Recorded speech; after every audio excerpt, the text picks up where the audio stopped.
Okay, so for making up the missed fasting, number one, once a Muslim reaches the age of puberty, fasting becomes obligatory. Before that, practicing is recommended, and you will be rewarded for fasting before reaching the age of puberty. But once the person reaches the age of puberty, then fasting during the month of Ramadan becomes obligatory. Similarly is the prayers and so on. So in this case, you estimate how many days that you skipped fasting during this time, or ever since you reached the age of puberty.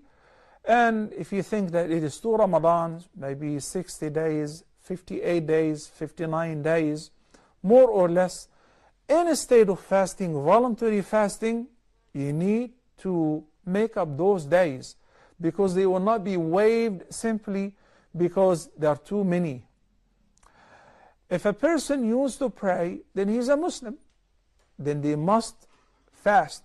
And if he skipped fasting, whether due to a concession or a legitimate reason, or out of negligence or out of laziness, those days must be made up.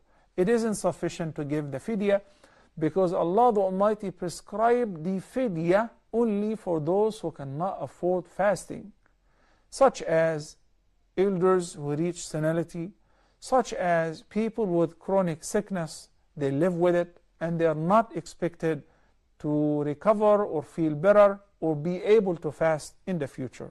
May Allah make it easy for you. In addition to making tawbah and asking Allah sincerely to grant you and us forgiveness, of course, for our shortcomings, try to make up those days by fasting on Mondays and Thursdays. So this way you will get the virtues of fasting on these days, and meanwhile your intention is the qada, making up those days, not the voluntary fasting.